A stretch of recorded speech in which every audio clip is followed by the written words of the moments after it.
How Long Gone is here Sunday morning. It is a little overcast here. I think the gates of hell seem to be opening up in New York. Is that true, Chris? What's going on over there, bro? Oh yeah, it's disgusting. You good? You good, Unc? It's disgusting. It's honestly, New York in July it makes me feel poor just being here. Mm-hmm. The streets are littered with trash. The steam is rising up. The urine scent wafting through the train stations. I did get to step over a bag of used needles today on the way to the gym, so things are looking up for me. I mean, I don't know how it's going over there in Glendale. I gotta say, a bag does not seem like a good needle receptacle. I feel like it's getting poked and prodded. I need to go glass. Maybe we should donate some Erewhon jars to the East Coast kind of needle relief fund. It's cool that you think that people that are using intravenous drugs are worried about how they're transporting their needles. I don't think that's not that ranks pretty low on the chart of things I'm concerned with. But yeah, it's a disgusting weekend here. And I was thinking about going to see some live music tomorrow, but the weather's just so bad and it's outside. Who's playing in the park? Friend of the show, Noel Gallagher, playing over there at Summer Stage in Central Park. And somebody mentioned this to me today, and I didn't know he was playing. But a few years ago, I mean a while now, Ezra and I went to see Liam and Richard Ashcroft at Summer Stage, and it was of course biblical, but it also rained, and I remember how awful that was. So I think I'm just going to stay inside and kind of, because Noel, I mean, let's be honest, his solo albums suck. He'll do 45 minutes of Oasis songs, but I just feel like I have to choose a side, and I chose Liam. You know what I'm saying? Yeah, I think, unless you have like a new umbrella that you're keen to show off, it doesn't seem, it's getting harder and harder to work up the muster to go enjoy live music, isn't it? Especially as a aging whatever we are.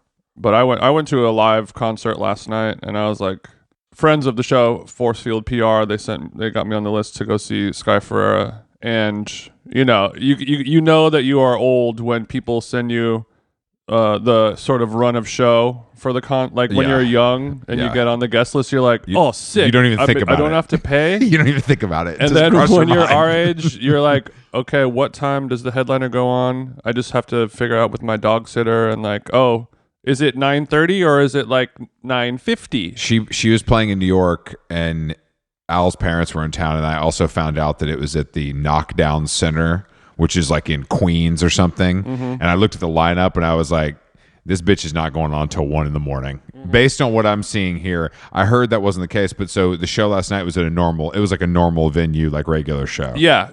I think she went on at like 9:30, was done by 11, so it wasn't super crazy late. I'm hearing she's good. Yeah, she did well. I mean, people like her for her sort of mysterious stage presence. She's kind of vamping up a little bit on stage. She's wearing trench coats and sunglasses, and people are screaming "mother" at her. Sure.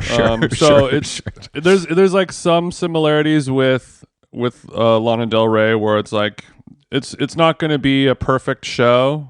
There's not going to be a whole lot of charismatic energy exuding from the stage. It's just kind of like singing and walking around a little bit. Not a ton of the major banter and electricity. The major difference between her and Lana Del Rey is she actually has songs. And Lana Del Rey doesn't, so that would make the show a little more exciting for me personally. Oh my god! But I mean, look, Sky I love Sky. I love Mother, but Lana Del Rey has 78 more songs than she does. Sky Ferreira's 3 best songs from her one good album are better than Lana Del Rey's entire catalog. I hate to say it, but it's just true. It's just she's got how many. When you say her one good album, it's like you're talking like she has more than one album. She does, I think. I think there's 2, right? Or is there an EP in an album? I don't really know, but I mean, they had a bunch of signs posted up around the entrance of the venue there's like a coalition of people who are trying to fight and help Sky Ferreira get out of her predatory Capitol Records contract. I love this. I love. And they're alleging, which I believe is true, but they're saying like Capitol hasn't let her release an album since 2015. Well, if she keeps turning in shit, what are they supposed to do? I just don't understand people getting like you understand that contracts are legally binding, and then when you sign one with the counsel of your lawyer, that you have to kind of adhere to that contract. And I don't understand why people think you can just get out of that because you don't like it anymore. That's just not how it works. Yeah, but there's situations where people will just hold them and not let them release music, whether or not it's good or sellable. You know what I mean? That's been happening for I think decades. that's what we hear from the artists. People have been taken advantage of. I think that's much. what we hear from the artists because they sign the contract, and then they don't like it. But when they decide that they're too famous and they get to make their own decisions, and then everybody's upset, and that's just not how it works. I just don't understand. You're capital Karening right now. No. I just don't understand. You got to hear all the sides. I'm like, obviously record labels do bad stuff, and also artists are idiots. Like both of those things are true. Like I don't know what's going on in this case, but let's keep it 100. I don't think most famous musicians are the most how do we say it? Like level-headed people. You know, they might want what they want when they want it, and if that doesn't work, then everyone's evil. You know? Yeah, but if they're not, if an artist is not as level-headed as they should be, do they deserve to have their career / life sort of ruined? Well, that's why you don't sign a contract that isn't good. That's my whole point. And don't tell me, oh, they were young. Everybody has a lawyer. Like everybody, no one's signing a contract. I mean, obviously people do sign contracts with lawyers, but you know what I'm saying. Like if you're a bubbling underground artist with a team around you, then I just don't know what to tell you if you don't like your deal. Like I just don't. I mean, it's just that you made a bad choice. We've all made bad choices. That's just what it is. Yeah. I'd like to take a look at this paperwork. Yeah, I mean, obviously everybody can do bad. Like record labels are bad too. Everybody's bad. That's the thing. Because the reality of our sick, sad world is everybody wants what they want when they want it, and if they don't get it, then it's someone else's fault. And that seems like what's going on here. But I do like the fact that some Sky Ferreira fans that does not seem what's going on here. Are protesting her like she's in a prison that she can't get out of. She's not being fed. Well, that's I mean, it's not a literal prison where she's being held captive, but her career is being held captive. And that's something that's happened to so many artists over the years. One successful or not successful, you know? Well, this just entire careers have been tanked. Yeah, but it's people's lives that they're ruining, you know? I don't know if that's true. I think that's what the artists say, and because the fans want to believe them, that is the narrative that we are told. Well, that's what you don't think, but you don't know. No, of course. But I also think that people could turn in a lot of bad music, and the record label's like, try again, chief. True. And I think that's very likely in a lot of these cases. But if you sign the contract, that's the deal you made. I don't know what to tell you. Yeah. Like I just don't. I mean, unless you can buy yourself out of it, or they'll let you go. I don't know. Like I just find it hard to believe that giant corporations care that much about somebody who hasn't made the money in 10 years. They want to hold on to it just so no one else can have it. I think that happens occasionally, but I don't think that happens that often. That seems unreasonable. Yeah, that point I agree with. That just seems unreasonable to me. Like that's bad for everybody. But there's so many politics, you know? It's like it's all like personal connections and like, oh, this person's of course agent in 2007 burned me on some other shit, so I'm going to punish them for the next 10 years. Like that's true. That's the part that's a bummer. And I like that part. That's what when a couple college football, when a couple of guys that just play golf every weekend are the ones who are controlling these like beautiful artists' lives and careers. Like, no, you know what? That's true. I didn't. We went out to dinner and you didn't pick up the tab, so I'm going to nosedive all your artist careers just for fun. 2 more years of no radio promo for Sky Ferreira since you beat me. Anyway, shout out to our team over at CAA. We love you guys. Well, I'm glad she was. I mean, I'm glad the show is good. What's the crowd like at a Sky Ferreira show in 2023? Is it our age or like Tumblr chicks? No, neither. A secret third thing. 24-year-old gay guys.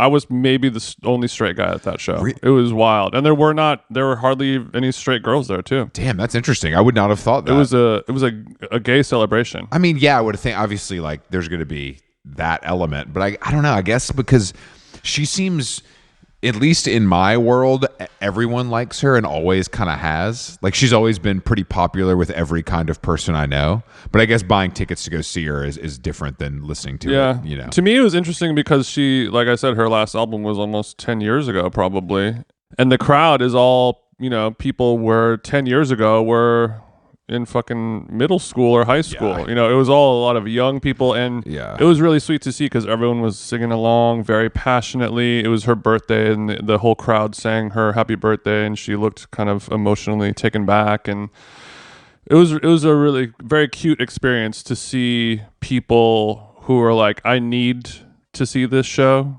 versus like, I'm gonna go check it out. You know what I mean? Where it's like, this is my BetterHelp, this is my therapy kind of thing. Like, I have to sing along to these songs. Yes. Yeah. I have to get this out or I'm going to die. Yeah. What is the infrastructure on stage? Like just a full band? Full band, a lot of lasers, not a lot of spotlights, kind of like top lighting, backlighting, definitely lurking in the shadows and the fog kind of vibe, a little dark and mysterious, a little trench coaty. Yeah, that sounds good. She brought it. She sounded good. And it was at this new venue called the Vermont, which is in a twisted part of town. But it was okay. It was not bad. Where is it, and what makes it so twisted, and how much did you pay for parking? We took a lift because there was no parking there. It's on Vermont and Santa Monica, which is basically like where Vermont and the 101 hits. It's next door to a gas station.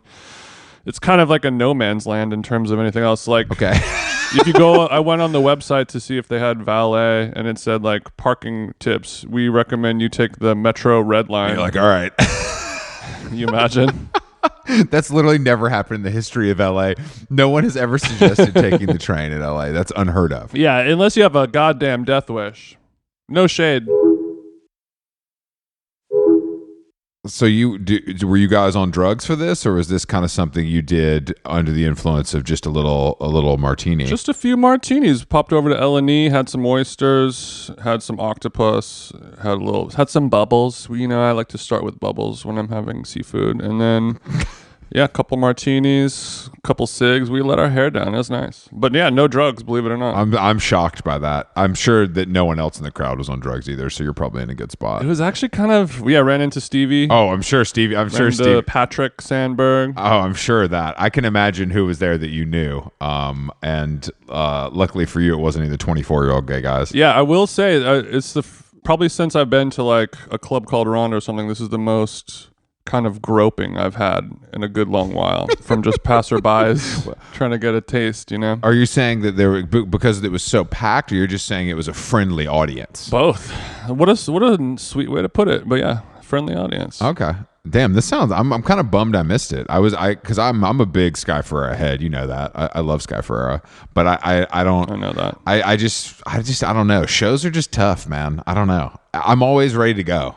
I know. As soon as I get there, I'm ready to go. And then I think more and more shows will have sort of like the Delta Centurion Lounge areas, or just like places where it's more comfortable, which is a bad thing overall for just art in general. But I think it's going to be better than when we eventually switch over to watching every concert and show with our Apple goggles while we're in the cold plunge or whatever. I don't think that's going to happen. What do you mean? It's already happening. It's not going to happen. I mean, it's going to happen. Sure, there's always nerds that do things, but like, I don't think that AI and goggles will ever replace live music. Not AI. I just don't think that's actually realistic. It's bro, come on. I think the Coachella live feeds, the Glastonbury live feeds, they all look so good. They're so amazing. And in about 5 years, every single week, a new famous person is being pelted with a cell phone or another device.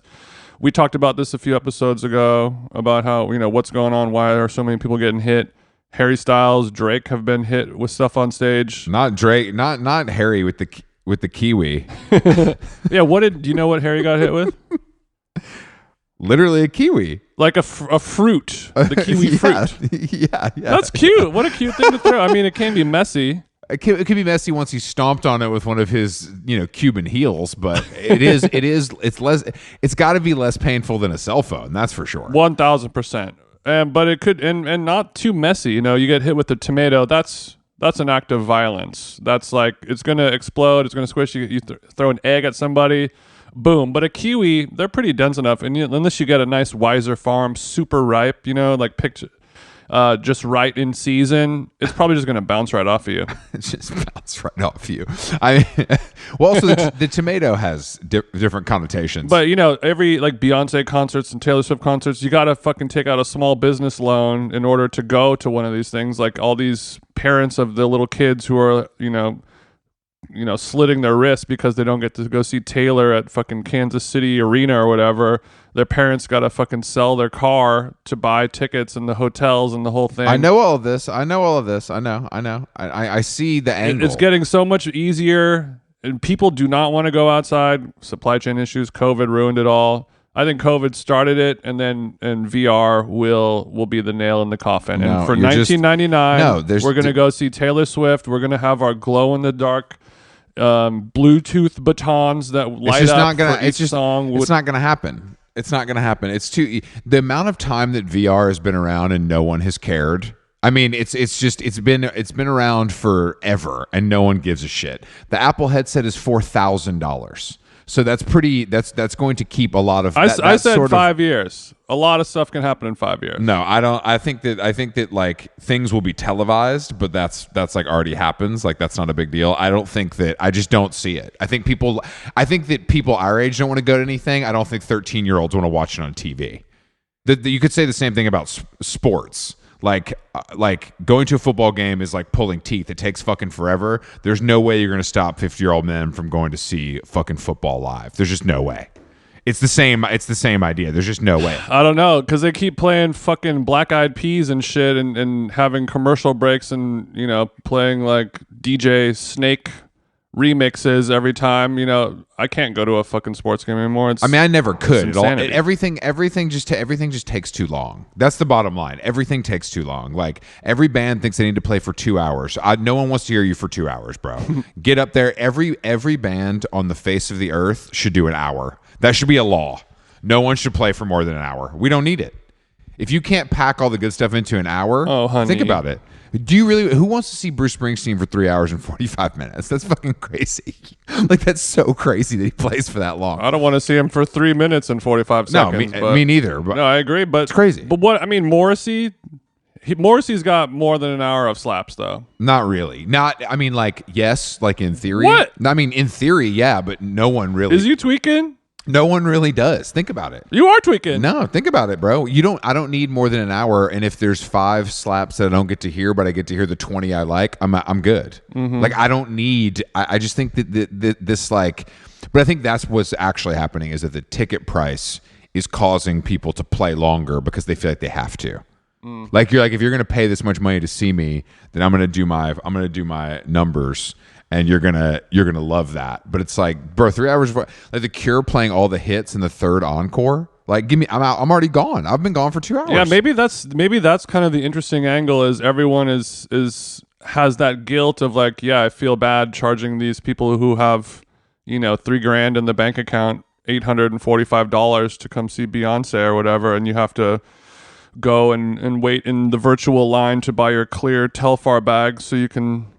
Bring in all of your Fenty lip kits and stuff into the concert. At some point, you're like, oh my God, I feel bad. I have to deliver the world's greatest show every single night. So much pressure. And I think there needs to be a second option where you're like, hey guys, tickets, it's just a regular ticket price, and I'm probably going to do like 45 minutes. Yeah, it's going to be pretty good, but that's sick. That's it. Yeah, and I think a lot of people are going to be like, yeah, I don't need I don't want the whole tasting menu for 11 hours. Just let me get the a la carte fucking wings and we good. No, it's like we show up, we got the full band, we play the songs, there's no dancers, there's no backdrops, there's no 20-foot Virgil statue throwing a paper plane, there's no remote controlled sperm.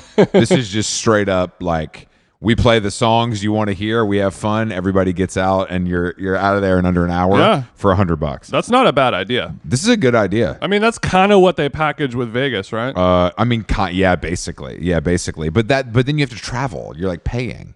Speaking of touring, New York Times Styles cover this weekend is comedian Matt Rife. Bummer. Sold in 48 hours 600,000 tickets to his tour.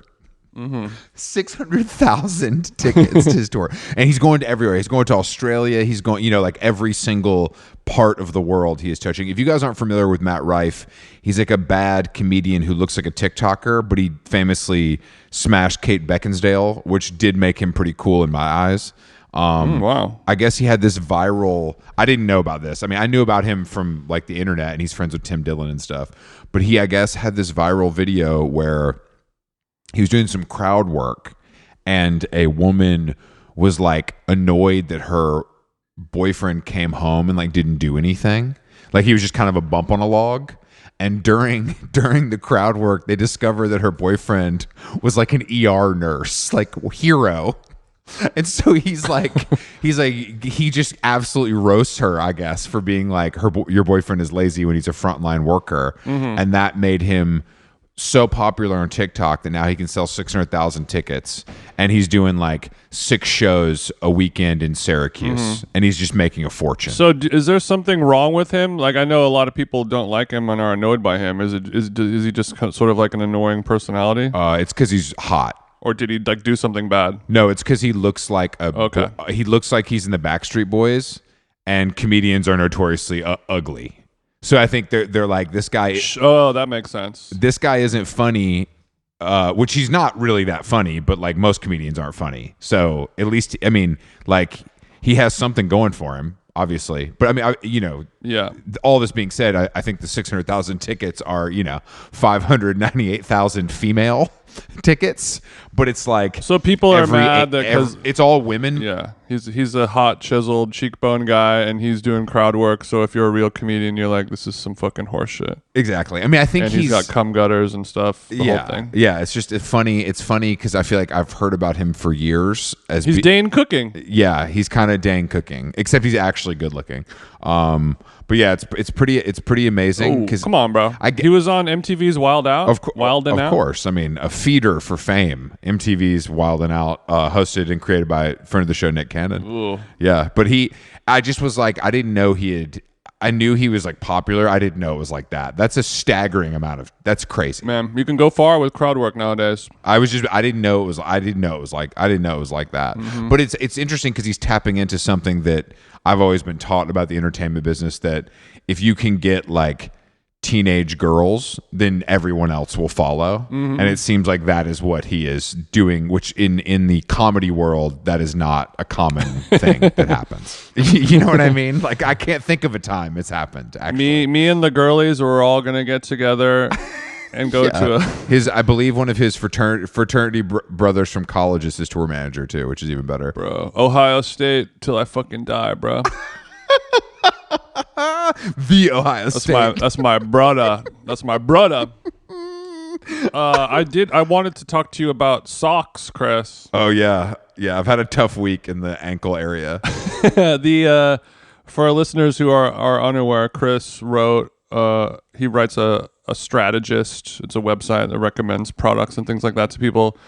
And he's got a recurring column there, and somebody asks him questions, and he answers them, usually about clothing and stuff like that. But Chris was taking a pretty not that crazy stance, basically saying like he does not recommend wearing no-show socks because, to me it feels like an obvious reason. And he was saying either wear no sock or just a regular sock, but the no-show sock is just a no. And I don't really know anyone that wears no-show socks, and if they do, they must have good ones because I can't see them. But it was crazy. You don't have any no-show sock identifying people. Yeah, people who proudly display the no-show. But I mean, I understand the practicality of them, and and all that stuff. But it's just not right. It's like we're an economist. It's just not right. It's just wrong in the eyes of God to wear a no-show sock. And I thought that most people that we hang out with would agree with that. And then I looked at the comments on the Instagram, and to me it was as divisive as like a Fox News kind of thing. Like, I don't know, maybe the people who read and subscribe to The Strategist maybe are less savvy and culturally aware than I realized, but it was like Facebook comments on a Trump post level of idiocracy, and the amount of people who were offended and attacked and wronged by somebody saying that they think that no-show socks are ugly. I mean, because normally I see this all the time. You get shit online. People hate you on Twitter, and people come for you a lot, and that's pretty normal. And you're used to it. But this, I was reading the comments, and it was just, it was like a cultural divide. People felt like you had like this rich boy privilege because you don't wear socks with, a loafer or something like that, or if you do wear a sock, it's just a regular sock. It was mind-blowing. I mean, it was something like that. Personally attacking me. I got to pull up some of these comments. Let me see here. Pulling out all the stops to let me know how stupid I am for saying that no-show socks are for nerds, which I did think that was a pretty common thing. And also, like, I guess the passion that it incites is what is surprising. Like disagreeing is one thing, but I think this was taken to a different level. It was I've talked about it before, but like when we were all taking stock of everything, maybe we are all racist, maybe we are all bad people going on. This reminded me of that, where people, they did not want to look themselves in the mirror from the ankle down and admit that they have made an egregious error by wearing some fucking Nike Dunk Lows with no-show socks. And they don't want to admit that, like, this is not good. It was a crazy thing to see all these people all over the world who have 8 followers on Instagram to just feel so strongly, and that's where the strategist is really smart, by having you create these things that just drive people insane. But like, people have all, it's just like In and Out and Shake Shack, like those types of like basic arguments, lowest common denominator arguments to distract you from whatever else is going on. This is just like that, just like socks or no socks. And then who knew that you would light a match and throw it on socks or no socks, and it would just be this explosion of anger and vitriol. It was crazy to see. But after seeing that, I can see how, like Fox News and all this shit really do radicalize people and turn them into fucking insane people. Something as simple as this turned into a full cultural divide, a full class war. It's like everything else. You're telling people, just buy the Hanes socks on Amazon that cost $10. And they're like, $8. This rich boy motherfucker. Well, no, they like to comment on my looks. They like on my clothing, of course. A lot of most people, this paisley suit, paisley. People were complaining. Mostly, were talking shit about your tattoos. Was something I saw the most. Yeah, there was a lot of tattoo slander. They were hurt by you saying you don't like no-show socks so badly that they feel that they need to hurt you by insulting. Okay, this guy Jeremy_live. First, fashion is a personal expression. Wear what makes you feel good. Thought and effort are what matters, i.e. look good equals feel good. Buck options you don't agree with. I feel like I'm gonna place in some like inspirational music. Yeah, this guy went crazy. Buck options that you don't agree with, and lean into and do more of the comments that make you feel good. I don't know. Okay. Second, white socks are the exception. It looks lazy, hides features, and probably makes you look shorter. What does hides features mean? Yeah, I don't know. Like your feature is your fucking shitty ankle? In formal or professional setting, it's a huge no-no. As if anyone is going to be wearing like white Nike socks in a formal setting. Yeah. You thought about your suit, shirt, tie, parentheses optional, belt, parentheses optional with the right pants, and socks to then show some crew socks when seated. No one will take you remotely serious. Done to death projects. Either no one told you crew socks are only acceptable for lazy teens that are coming of age and finding themselves, and or only your mother told you look cute.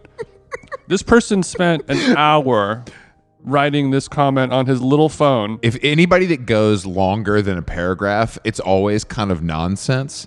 And then I click, most of them are private, of course. And then if I click, I'm like, oh, you're literally like a loser who makes $30,000 a year and has a dog. And you're trying to tell me about like, bro, you're not doing any deals in tube socks. You're not doing any kind of deals at all. Like you like, what are we talking about? Like, what fantasy do you live in? His professional setting is the Verizon store that he works at. Yeah, this motherfucker definitely works at a Verizon store. It's crazy. Or like, I volunteer at the local veterinarian office, and I would never sit down wearing crew socks. The comments are crazy, but also it's like it's weird to say this, but I knew when I got this question and I answered it, I had this weird feeling that's like, this feels, I don't know why. I'm not saying I predicted this or I saw it coming, but I felt like because I said no-show socks are for nerds and you should never. You felt storm a brewing. Well, I just was so declarative about it. And people hate me because they think everything I suggest is too expensive when it's like a $120 pair of sunglasses. Like, this rich fuck doesn't know. And it's like, bro, where are you getting sunglasses? Like, how do you even have the internet? Like, what are we talking about? Like, how do you pay for the internet? Like, what are we talking about? It's crazy. But this one in particular, like, I was afraid. I thought I might get some death threats, you know? Yeah. And it did. Man, if you end up dying over no-show socks, that's going to be crazy. Not even Drake had that on his odds. No, it's yeah. Stake.com. Go ahead and place your bets. Does Chris get killed over his opinion on no-show socks? I think the reason why your all of your action gets so much action like this is because you're so declarative and definitive and objective about these things, which for some people it drives them mentally insane and their brain cannot process it. It feels like they're taking crazy pills. And then for other people who have, I don't know, positive brains and healthy brains and good minds are like, oh, this guy's funny. Anyway, on with my life. Or just like, oh, I would like to argue. This seems like a fun person to challenge their opinions. I mean, that's the whole basis of the podcast you're listening to right now. Chris says a bunch of shit that he believes in strongly, mostly subjective subjects that he speaks on objectively. And everyone that we're friends with and all of you guys that listen are like, oh man, this fucking guy. And then everyone else feels like fucking driving a nail through their hand because they are so insane. It's just, it reminds me of, they like don't know how to handle it. It reminds me of something like David Coggins or Tom Ford being like, you should never wear shorts in the city. You know what I mean? Or whatever, something like that. Like, shorts are for the beat. Right. Like, right. So you're like, how come Tom Ford gets to say this shit, but I don't?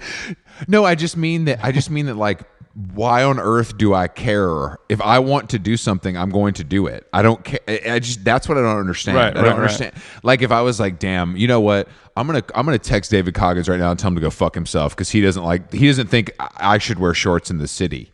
Like, why would I care? Like, who cares? Like, what difference does it make? You know, I really don't understand. And these people also aren't like, I also think that most of these people commenting, these aren't people that like actually care about how they look. I looked at some of them; they look like shit. So it's not even about like it's not like a fashion thing. You know what I mean? It's like a personal. That's what's so weird about it. It's not about the look. It's about it's people who throw birthday parties for their pets. Yeah, no, totally, dude. Exactly. It's exactly who this is. And I'm like, what? And put a photo of the cake on their Instagram grid because that's kind of all they got. Like, bro, you shop at TJ Maxx. Like, you shouldn't even be worried about. You're clearly not worried about clothes at all. That's so like, how does this matter to you? Like, you don't, I mean, maybe, I don't know. I was blown away by it.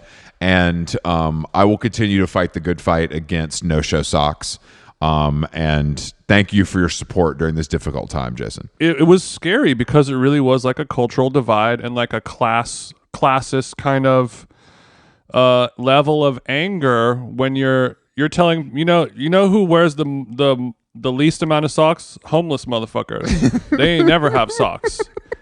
So like, don't bring money into this, you guys. Yeah, I also think the suggestions were Nike socks, Hanes and socks, and Uniqlo socks, which are probably the three kind of best cheap options. Like, it wasn't like I was suggesting. Yeah, here's a Amazon link to Hanes Chubb pack of yeah, socks. like I wasn't suggesting the homie that just got out is wearing those socks. This ain't. This is not like the I'm Paul not- Smith collection. I wasn't suggesting Charvet socks that come knee high for 80 a pair. I don't know, man. I was this whole thing, and it's not stopping. Like I woke up this morning and there was an alert from a guy like, this dumb white bald motherfucker doesn't know what the fuck he's talking about. When will they, like, people are demanding that I'm deplatformed for this. They want me deplatformed. They want me deplatformed for my opinion on socks. You're the Alex Jones addressing. I didn't know. I just didn't see this one coming. I mean, I felt a little. I knew it was too declarative, but I thought that socks were kind of so low on the priority list that maybe it wouldn't rattle cages. You know, we grew up our whole lives. Sorry, I'll stop talking about this. But we've grown up our whole lives without no-show socks, and then no-show socks came around, just like Good point. You know, dress Good shirts point. that you don't have to tuck in, and all this stuff. And people feel like they've cheated the system. They feel like they've found their ankle Ozempic, or they're like, oh my god, this problem that I've been living with my entire life has been solved because some guy decided to find a hack and make the socks little, or woman. When somebody's like, hey, this is like this thing that you came up with that you think is like a solve for all of your problems is kind of dorky looking, and I don't like it. They blow a fuse. I mean, that's Their world comes crashing down. They have nothing to live for anymore. That's literally what's happening. That's literally what happened. And that's why all these people keep getting hit with phones on stage. He brought it all the way fucking back. I knew there was a reason for this, Jason. Yeah. I think we have to talk about the Jonah therapy talk scandal. Yeah, let's get into it, playa. I'm going to edit it so this is at the beginning of the podcast so people don't have to sit through 45 minutes of us talking about socks to get to the protein of the convo, as David Cho says. No, I think that Jonah's getting killed because his ex posted some text where he was talking about his boundaries, and it was extremely like therapy AA coded talk. But I guess that it's like I'm not totally clear on what it. I mean, it's definitely weird, and I don't know. I just people are just like, he's getting like killed for this, and it is not good. He's getting killed from the hypocrisy of what he's saying while he's sort of taken on the reins as the de facto therapy guy. I'm therapy guy because I feel like he maybe wasn't clear on the fact that like having boundaries for yourself doesn't mean you can tell your chick what she can and can't do. I think that's the major issue. Like, if you don't like me surfing with other guys, then you have to, I guess, break up with me, because I'm not, like, you can't tell me not to do that. Well, we don't know the entire story, and from the way he was sort of trying to justify or like show his strategy behind these requests seemed to allude to the fact that she had maybe broken his trust, or like something involving, you know, Instagram or surfing with hot dudes or whatever. Okay. Created some issue in their relationship, i.e. maybe she cheated, or he caught her on Instagram, you know, flirting with some hot surfer dudes that made him feel uncomfortable or whatever. Very possible. We'll never know. I don't think he'll. And that's no excuse. That's no excuse for any of this. But his texts were coming from a perspective of a guy who seemed to have been burned in many relationships, but, you know, like I said, I have no idea I think that's possible about his personal life, and I'm not defending him in any way. I think that's possible. I also think he could just be like, yo, these surfing guys are hot, and I'm not as good of a surfer as they are or as you are, so I'm a little pissed. Well, you can't be pissed, but also, you know, don't date a thoroughbred if you can't fucking drive it, you know? That's true. I mean, the fact that surfing is the forefront of all this really makes me chuckle. I really find that so funny, because it's like one of the most chill ass activities. Yeah, exactly. It's like, literally, it's billed to us as chill ass activities, but then all I hear about it is guys punching each other in the water over stealing waves, and now this. So I can't tell what the truth is about the surfing community. The therapy talk, like AA talk, it's really a lot for people. And this is, unfortunately, I think this kind of thing is happening. Not like the you can't do this, you can't do that, but like this kind of talk where it's like, these are my boundaries, like kind of talking like a therapy robot to people, versus being like, hey, I didn't really like this thing that happened. Like you can't, like we have to be normal. Like you have to take what you learn in these like self-betterment scenarios and like apply them to life. Like you can't talk like a fucking robot. Like no one's going to respond well to that.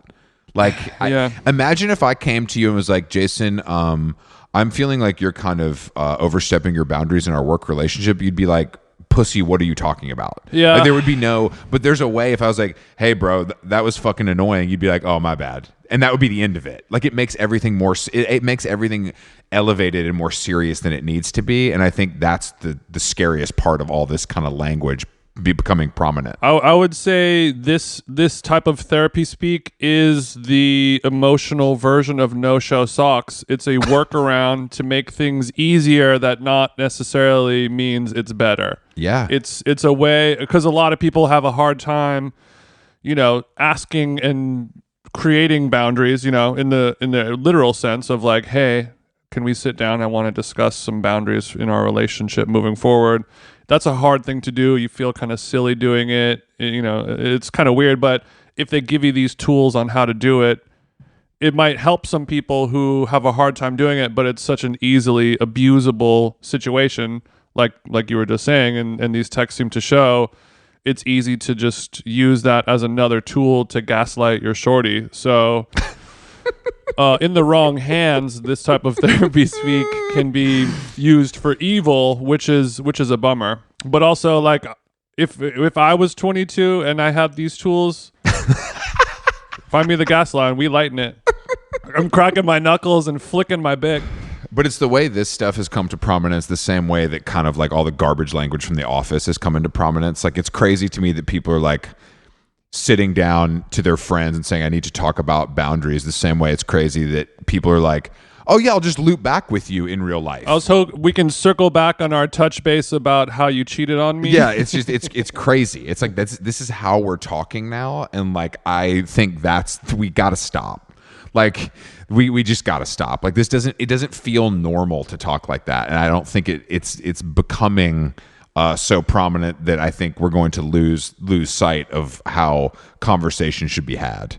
It's concerning. Yeah, it's interesting that we've got to the point in our lives where these screenshots of these text messages intimately showing how you speak to people that you're actively trying to have sex with is somehow more damning or shameful than like a dick pic or like a Hunter Biden type of, like a picture of you smoking crack getting topped off Hunter Biden in some fucking hotel room, or like a picture of your fucking asshole. Hunter Biden's more well liked right now than Jonah Hill. No question. Yes. No question. Yeah, because Hunter Biden would never text stuff like this. He would just write back bye ho with like a really funny emoji, like a wheelchair emoji, him saying bye ho when he finds out that like she went surfing with a guy that's hotter than him. And it would be done with. And Hunter Biden doesn't even remember that girl. No, I think it's also just like, I mean, he's famous. That's half of it. You know what I mean? Is like, that's half of it, is he's just really famous. But I think also, he's like a guy who is like, he's just such an interesting celebrity because he's like beloved in such a way because he's so talented and he's been so good for so long. But then like, there's always something with it. The people want to talk about his weight. People want to talk about the surfing. People want to talk about the mental health. And it's like, it's just, it's moved so far away from any sort of acting or skill discussion that like, this guy's a fucking A-list. This is like one of the greatest actors of our generation, probably. He's like an A-list celebrity, and we're talking about him being like, don't surf with that guy. Like, it's crazy. Like, he's in the wrong. He's like in the wrong, but also like, I just can't believe this is what we're talking about. Yeah, I guess it's kind of because of maybe that's why people are so fascinated by him. It's the juxtaposition of an A-list talent combined with somebody who's, I'm assuming, insecure about their looks, their weight, their mental health or whatever. Yeah. And you put those things together and it's weird. You get to see somebody who's in that top A-list spotlight who is not walking around big Willie style. Yeah, that's true, actually. I think you're probably right about that. I think that's like, and watching them kind of stumble. I mean, I think like this whole thing is a real, could only happen today kind of situation for many reasons. Yeah, of course. But yeah, I think you're probably right. I think like the insight that he's given us on like his mental state, like which he's done, like, you know, for profit, basically. Like whether, you know, I'm sure it's healing to him in some way, but like if you make a fucking movie with your therapist for Netflix, like you're getting paid for that. Mm-hmm. You know what I'm saying? And like saying that, you know, I'm not going to do press anymore because that's not good for my mental, all that stuff. It only makes people crave it more. Yeah. You know, like it's like when people when people are like, I'm deleting my social media, and then 2 weeks later they're back, and it's like, you dumbass, if you wouldn't have said anything, we wouldn't even notice you were gone. Mm-hmm. And now we get to clown you for coming back. Clowning. It's all these all this kind of stuff is just not necessary. Like, just don't do the press. Like, just don't do it. You don't need to announce it. Like, it's okay. If you were, it's fine. If you were Jonah's publicist, what's your game plan moving forward to clean this up? Do you think he's got a chance? Is there a path? Oh yeah, dude. Are you kidding me? To getting back on the straight? Of course, dude. Are you kidding me? Like, look, I still hear R. Kelly coming out the whip, so I think we're fine on this. No, I think that he's just not gonna. He's not gonna do anything. Mm-hmm. He's at that level. He's that level of fame, and the way things work now, where he can just kind of like, all right, I'm going to lay low for 6 months. I just had a baby. Like, I'll be in Malibu. Mm-hmm. Peace. Like, it doesn't, no one's going to, this won't, I don't think this will reverberate like some other things would. Well, hopefully, Jonah, I know you're listening. Learn from some mistakes, move forward. We believe in you. Turn it around. Oh, we can turn it around. But the fact that you're right, that like using the Hunter Biden smoking crack, driving the car thing, being like people basically being like, that's cool. Yeah. And this being like, this is too far is a wild look at where we are as a society. It used to be like, oh, they're a guy who I could have a beer with, or a person I could have a beer with. Yeah. And now that changed into this person is based or not based. Yes. And Hunter Biden is based. Yes. And Jonah Hill is not based. And that's not something you can buy or learn or teach. It's just something that you have to figure out on your own. You either got it or you don't, baby. It's called swagoo. I sent you a little thing that was another thing from the New York Times today that was really, oh yeah, it's pretty cool just to get into our little food bag, but it seems like women, let me pull this up. It seems like women on TikTok have re-engineered eating. Like, they've completely kind of revolutionized. They've rebranded it. They've rewritten the narrative on eating a meal. The story, yeah. Rewritten the narrative on eating a meal. The headline is it a meal, a snack? No, it's a, quote, girl dinner. Women across TikTok are showing off their suppers, snack plates made by one person for the consumption and enjoyment of one person. And then there's a picture of a plate that basically looks like it's for a fucking toddler with some nuts and some cheese and some olives on the plate. And this is a story in the newspaper that women on TikTok are putting food. It's a meze style.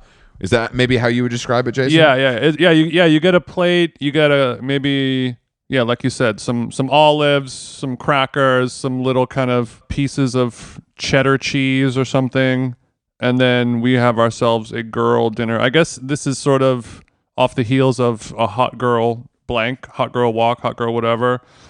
The only discrepancy I see on the sub headline there, showing off snack plates made by one person for the consumption of one person.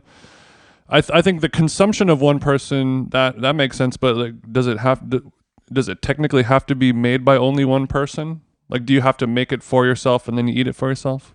I want to know, can I make my girl a girl dinner? Great or does question. It have to be made by her? Because I bet you'd be pretty disappointed if you got home from a long day on the job site.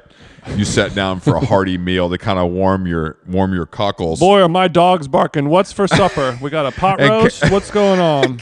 Okay, exactly. The ribs that you smelled were coming from the neighbor. You sit down and it's just some feta and some peanuts with some maybe a little tomato, a small slice of bread, but not enough to fill you up.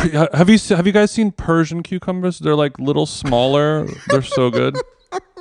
This looks disgusting, honestly. This looks just, even though I know all of this stuff. I mean, I'm not an olives guy, but most of this stuff obviously tastes good. I understand that. But this presentation and this idea is just so depressing to me. Like, I'd rather eat a bowl of cereal in front of the TV alone. Like, this is just weird. Well, I think, okay, so on the image that you sent me, it has that, and then there's an image of a plate, and then there's a little kind of caption that says, you're on beat when. Oh, that's because I screenshot this from Byline's Instagram. Oh, we've all been doing this. We've all been talking about this, and now the New York Times has swooped in to solidify it. So this has all been happening, and now it's been verified, yes, and cauterized in the annals of time, thanks to the paper of record. Exactly. Just like how that's been rebranded, like, oh, I'm walking. This is a hot girl walk, because I know that this walk is not just walking. It has to have a purpose. It has to be involving wellness. And now this is the same thing of like, I'm not just going to eat dinner. I'm going to have a girl dinner where I'm so busy doing girly things. But I did have time to go to the farmer's market and procure all of these artisanal ingredients, of course. I mean, I was able to fit that I did have time to marinate my feta. I was able to, I mean, between my job and my kids and going out every night, I was able to hit the farmer's market. Nothing could ever stop me from that. That's kind of where I refill my tank. This is a little rebranding and repurposing in a way that I don't like, of sort of like the peasant's meal that was sort of poppin'. It was a little gohari where it's like, for my supper, I'm so hot I have to punish myself by having a handful of boiled potatoes and a raw carrot, that kind of thing, or just like a very kind of peasant, a torn piece of stale bread and a sardine. The tinned fish disgusting trend really kicked all this off, I feel like. I do feel like it really set us in a bad motion where people are acting like it's delicious to eat fish out of a can. And I just think that you're lying to yourself. I think you like to do it, and their cans are pretty, and you get to have a cracker with it so it doesn't taste as bad as it would.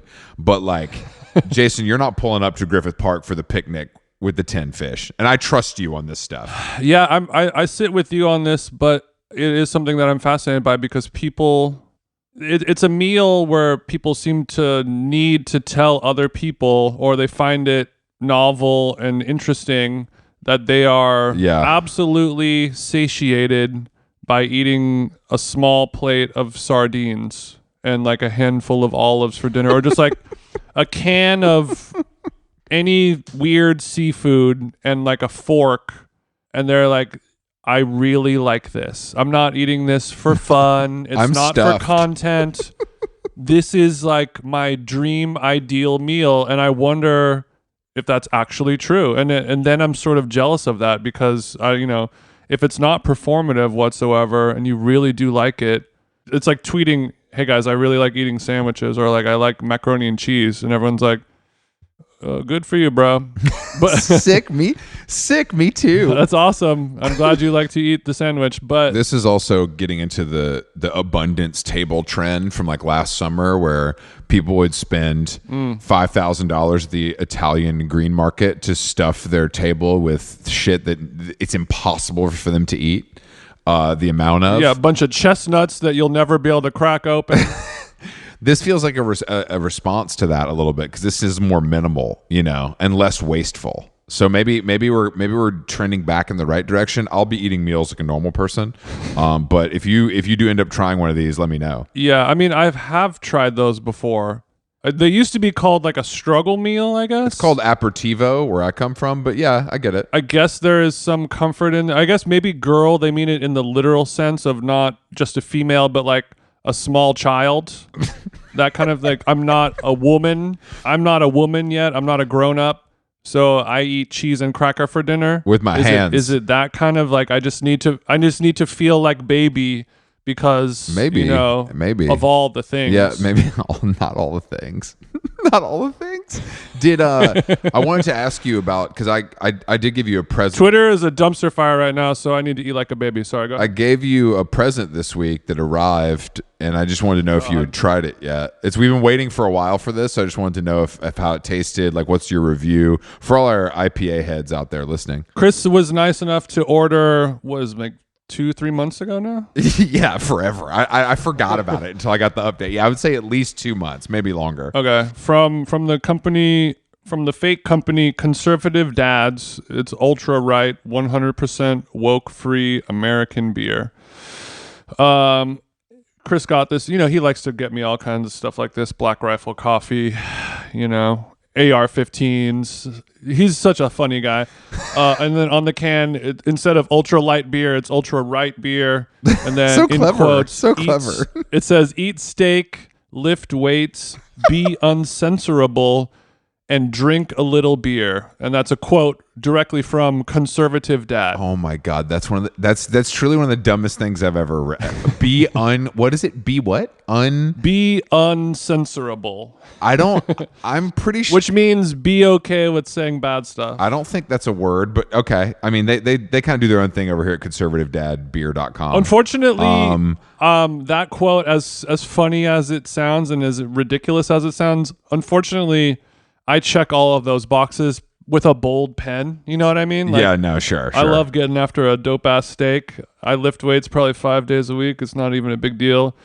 And sometimes I say retard on this show, and I drank a beer yesterday, so I guess I'm a conservative dad. Who knew? If you're my kid, send me a DM. Let's build. So what is it? What is?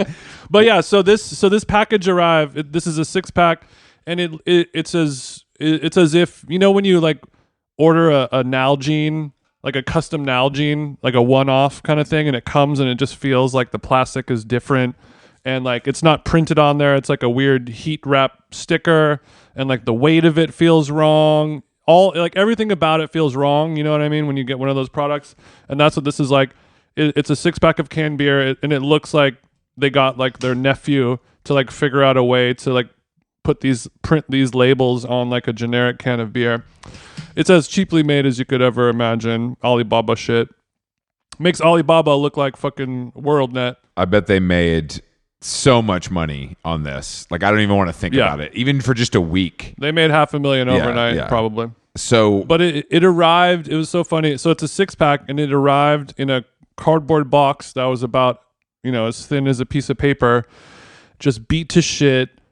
You know, and anytime you order other things, there's like special, like if you get a thing of Gia, you know, some engineer made this transporting thing, and this was just like, it was like I bought a pair of old socks on eBay, and they're like, just throw it in this worst shit ever, and it's like carbonated alcohol, and also you just deliver beer to the house. There's like a little, like my little fast ass kid son could have just answered the door, opened the box, and just started chugging a bunch of Let's Go Brandon beer. Wow, you are really right wing now. All that is to be said. I haven't tried it yet. I'm trying to figure out how I can create content around it.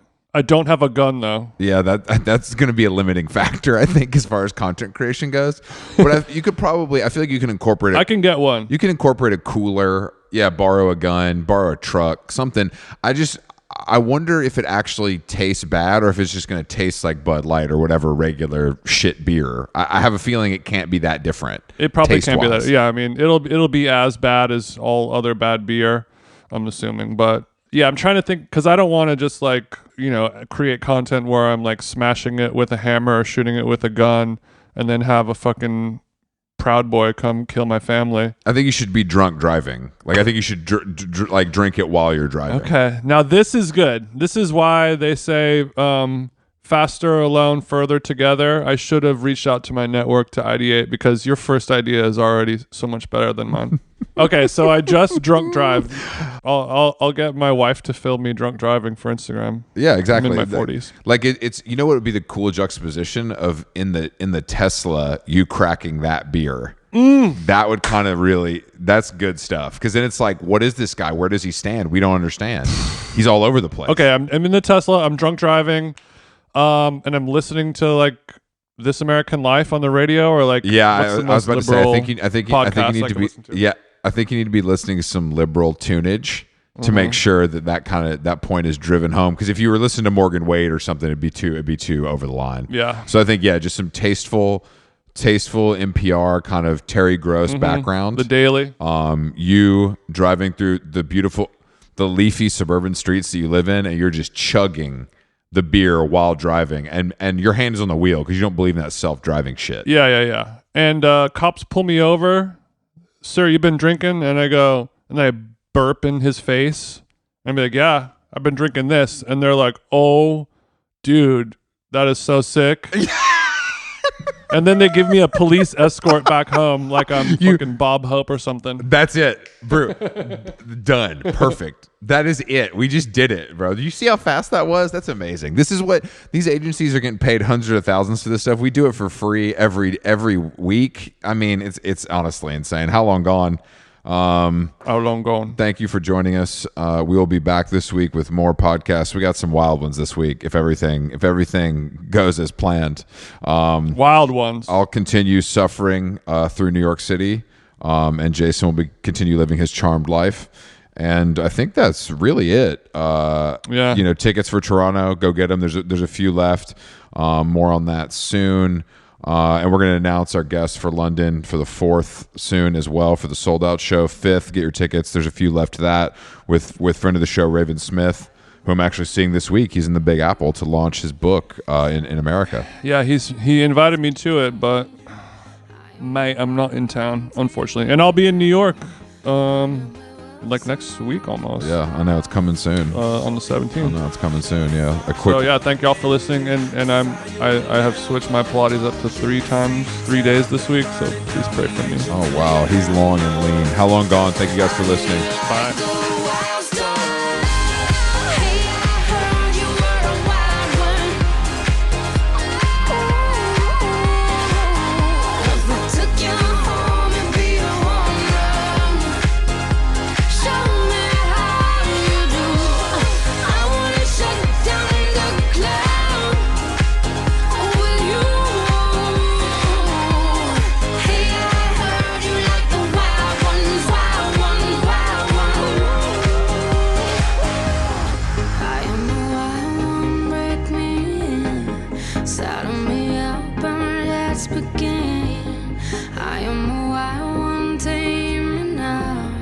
Running with wolves and I'm on the prowl.